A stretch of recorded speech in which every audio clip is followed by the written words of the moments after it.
자, 구약성경 574페이지로 가겠습니다. 열왕기하서 8장의 말씀입니다.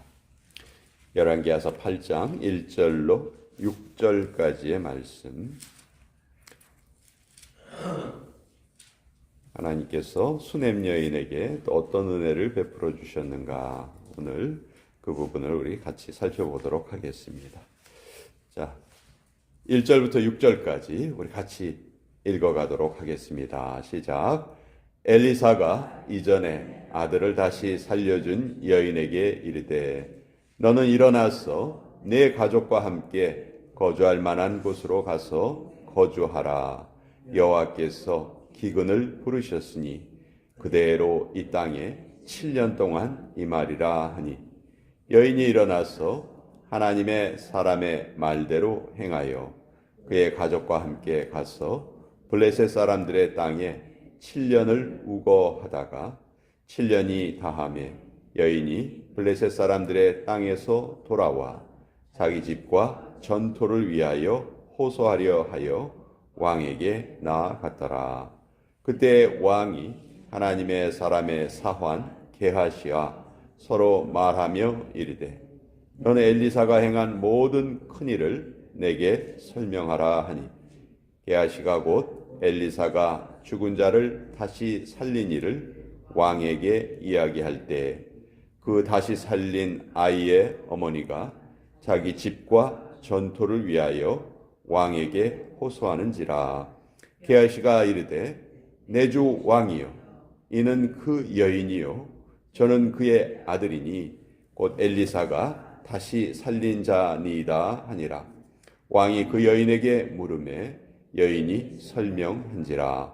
왕이 그를 위하여 한 관리를 임명하여 이르되, 이 여인에게 속한 모든 것과 이 땅에서 떠날 때부터 이제까지 그의 밭의 소출을 다 돌려주라 하였더라. 하나님의 말씀입니다. 아멘. 자, 오늘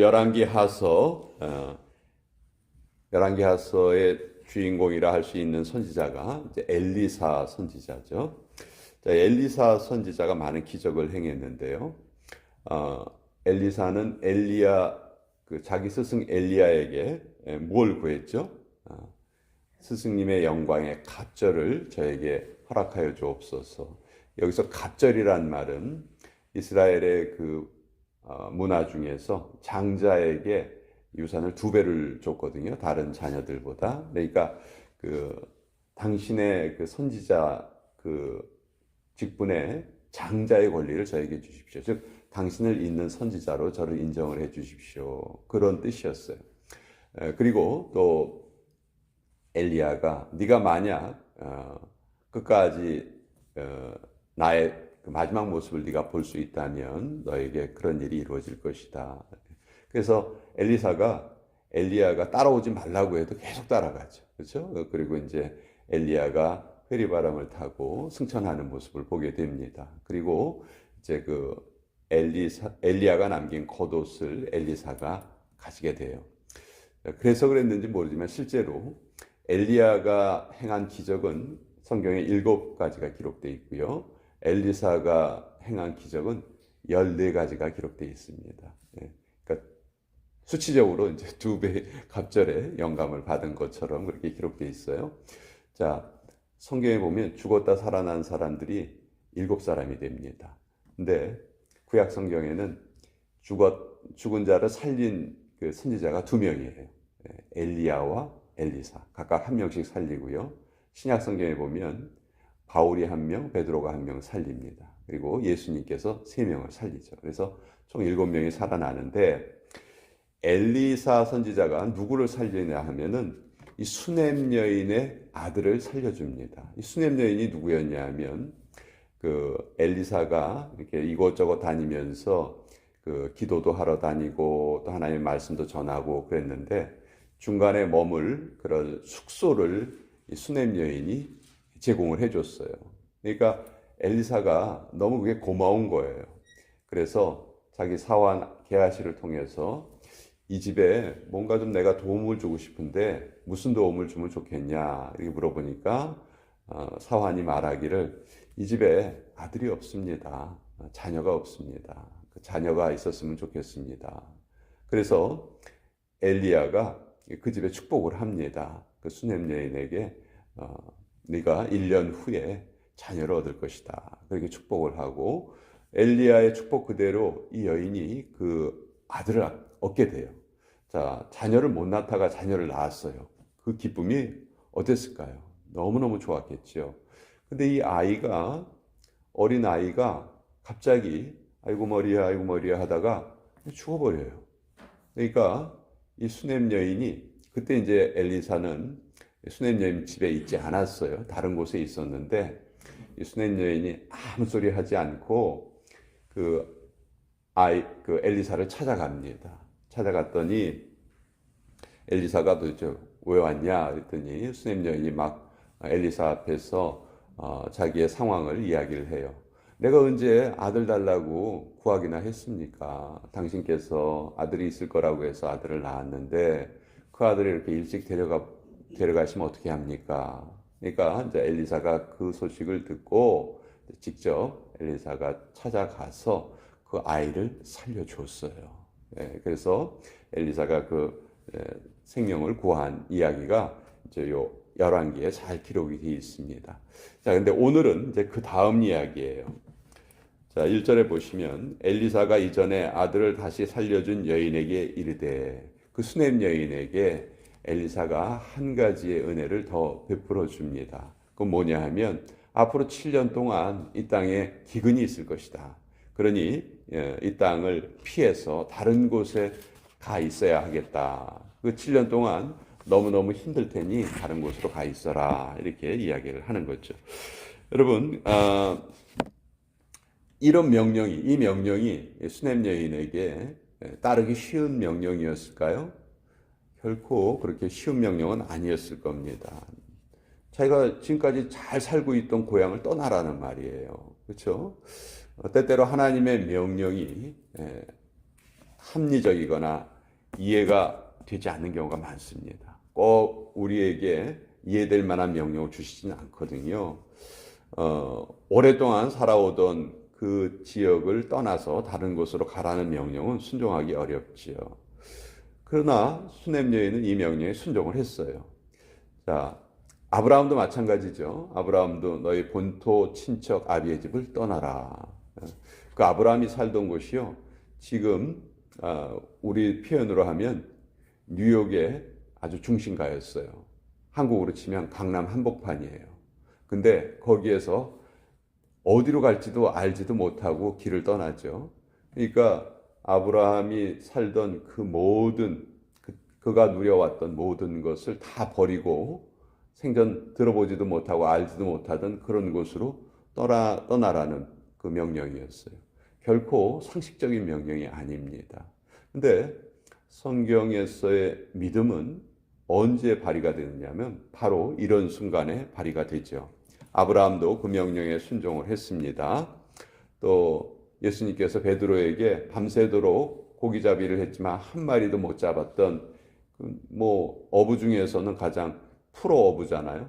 근데 예수님 뭐라고 말씀하세요? 다시 한번 깊은 곳으로 가서 그물을 내려라.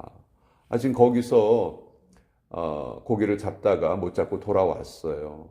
또 다시 깊은 곳으로 나가려면요, 갈릴리 호수의 깊은 곳으로 나가려면 배를 한 30분 이상 저어서 나가야 됩니다. 지금 밤새도록 한 마리도 못 잡아서 그냥 힘이 쭉 빠져 있는데 다시 그리로 나가라면 그거 누가 나가겠어요? 근데 베드로는 이때 순종을 하죠. 그랬더니 그물이 찢어질 정도로 고기가 잡혔다. 또 노아는 어떻습니까? 오랜 기간 동안 사람들에게 조롱을 받아요. 야, 쟤 뭐하냐? 미친 거 아니야? 왜 산 위에다 배를 짓냐? 지으려면은 좀 물가에다 지어야지 왜 산 위에다 배를 짓냐? 그렇게 오랜 기간 조롱을 받았습니다. 그러나 그것 역시 하나님의 명령에 순종한 거였죠. 자, 그래서 때로 하나님께서 우리 마음속에 주시는 감동이 우리의 상식과 맞지 않는 경우가 있어요. 그러나 그 감동이 계속해서 우리에게 들려온다면 그것은 우리가 하나님의 명령이라고 생각할 수 있는 것이죠. 자, 이렇게 어려운 명령을 순종을 했습니다. 근데 순종을 하고 돌아와 보니까 더 힘든 일이 기다리고 있는 거예요. 이 여인이 7년 동안 자기 집을 떠나 있는 동안에 다른 사람이 이 여인의 땅, 이 여인의 집을 다 차지해 버린 거예요. 그리고 아마 그 차지한 사람은 이 사람이 다시 안 돌아오겠다 그렇게 생각했을지 모르죠. 근데 7년의 기근이 지나고 이 수넴 여인이 자기 집으로 찾아옵니다. 3절에 보시면 7년이 다음에 여인이 블레셋 사람들의 땅에서 돌아와 자기 집과 전토를 위하여 호소하려 하여 왕에게 나아갔더라. 와보니까 다른 사람이 차지하고 있는 거예요. 그래서 이것을 왕에게 호소를 합니다. 이 당시에는 왕에게 재판을 청구할 수 있는 그런 권리가 있었던 것 같아요. 자, 이제 이 상황에서 이제 하나님이 어떻게 이 여인을 도우시냐 하면 마침 이때 이 왕이 요람이라는 왕인데 별로 엘리사하고 친했던 왕은 아니에요.